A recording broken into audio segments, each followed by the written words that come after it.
રાજકોટની ગાંધીગ્રામ વિસ્તારની સમર્પણ હોસ્પિટલનું કૌભાંડનો મામલો સામે આવ્યો છે. એસીપી રાધિકા ભારાઈનું નિવેદન. એમડી છે ડૉક્ટર રશ્મિકાંત પટેલ દ્વારા ગુનો નોંધવામાં આવેલો છે. આ જે કંપની છે એ ઇન્સ્યોરન્સ કંપની માટે થર્ડ પાર્ટી ચકાસણી જે કરવાની હોય છે એજન્સીએ, કે જે તે વ્યક્તિએ ક્લેમ રજૂ કરેલો છે તો એના પેપર સાચા છે કે કેમ એ વ્યક્તિની રૂબરૂ મુલાકાત લઈ અને એની કન્ડિશનની ચકાસણી કરવાની હોય છે. આ ફિનિક્સના જે એમડી છે રશ્મિકાંત પટેલ, એમના ધ્યાન પર આવે કે એમની પાસે ક્લેમ આઈસીઆઈસીઆઈ લોમ્બાર્ડ જનરલ ઇન્સ્યોરન્સમાં એક ક્લેમ મયુર છુંછાર નામના વ્યક્તિએ એક ક્લેમ રજૂ કરેલો હતો, જેમાં તેને પેરાલિસિસનો અટેક આવેલો એ પ્રકારના સારવારના કાગળો અને હોસ્પિટલની ફાઇલ રજૂ કરવામાં આવેલી હતી. આ જે મયુર છુંછાર છે એના ઘરે વિઝિટ કરતા આ લોકો જે હોસ્પિટલની ફાઇલ અને મયુર છુંછાર દ્વારા રજૂ કરવામાં આવેલી ફાઇલ હતી આની ચકાસણી કરવામાં આવી. આ બંને ફાઇલમાં જે સારવારના કાગળો હતા એ અલગ પ્રકારના હતા, એટલે એ શંકા ઉપજાવે એવા હતા. સાથે મયુર છુંછારની ઘરે વિઝિટ કરવા ગયા ત્યારે એમના ઘરે ડૉક્ટર અંકિત કાથરાણી કે જે ફિઝિયોથેરાપિસ્ટ છે એ આજે મયુર છુંછાર છે એમને એક્સરસાઇઝ કરાવતા હતા અને એમણે બધું હેન્ડ રિટન લખીને આપેલું હતું કે આ વ્યક્તિને આટલી આટલી તકલીફ છે અને એના માટે એણે ક્લેમ રજૂ કરેલો છે અને સાચા ડોક્યુમેન્ટ રજૂ કરેલા છે. આ પ્રકારનું ડૉક્ટર અંકિત દ્વારા લખીને આપવામાં આવેલું હતું. અને મયુર છુંછારે જે ફાઇલ રજૂ કરેલી હતી એ સમર્પણ હોસ્પિટલની હતી.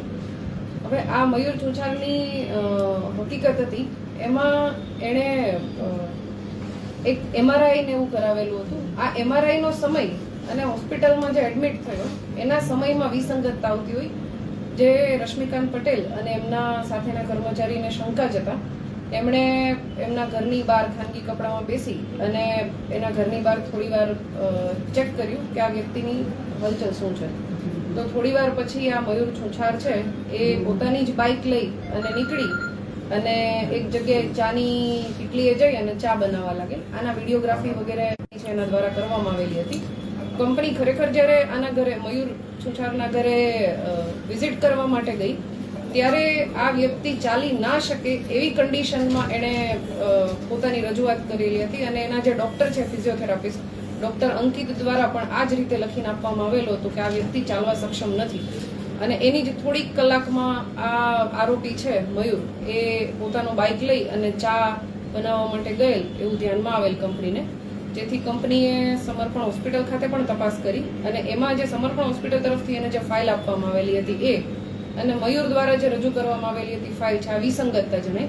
એટલે કંપનીએ તમામ તપાસ કરી અને તપાસના અંતે આ ગાંધીગ્રામ પોલીસ સ્ટેશનમાં છેતરપિંડી, ખોટા દસ્તાવેજો બનાવવા અને આ જ ખોટા દસ્તાવેજોનો સાચા તરીકે ઉપયોગ કરવો અને આ પ્રકારે ગુનાહિત કાવતરું રચી અને ખોટો ઇન્સ્યોરન્સ ક્લેમ મેળવવા માટે 40 લાખનો આ પ્રકારની કાર્યવાહી કરેલી હતી મયુર અને અંકિતે મળીને અને એના વિરુદ્ધ ગુનો દાખલ કરવામાં આવેલો છે. સાથે સાથે સમર્પણ હોસ્પિટલના જે પણ જવાબદાર કર્મચારી કે કોઈ પણ વ્યક્તિ છે એમના વિરુદ્ધમાં પણ ગુનો દાખલ કરવામાં આવેલો છે.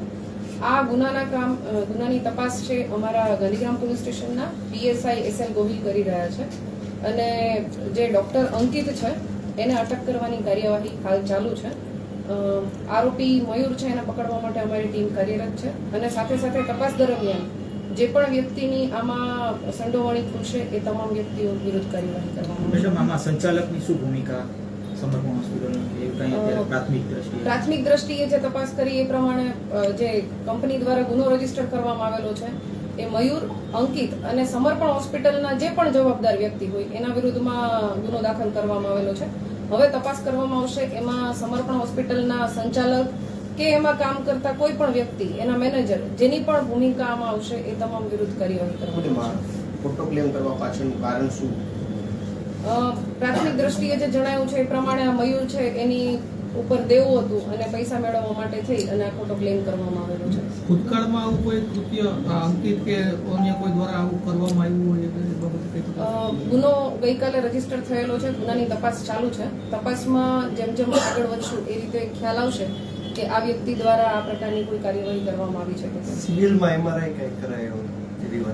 હા, એમણે એક એમઆરઆઈ કરાવેલો હતો અને એ એમઆરઆઈની ડોક્યુમેન્ટ્સ જે થર્ડ પાર્ટી ચકાસણી કરે છે એજન્સી છે એણે એમઆરઆઈના સહયોગ ઇમેજિંગ સેન્ટર છે ત્યાંના એમઆરઆઈના પેપર્સ રજૂ કરેલા હતા, પણ આ જે એજન્સી છે એણે સહયોગ ઇમેજિંગ સેન્ટરમાં સિવિલ રાજકોટમાં ચેક કર્યું તો આ પ્રકારનો કોઈ એમઆરઆઈ રાજકોટ સિવિલની સહયોગમાં થયેલો નહોતો.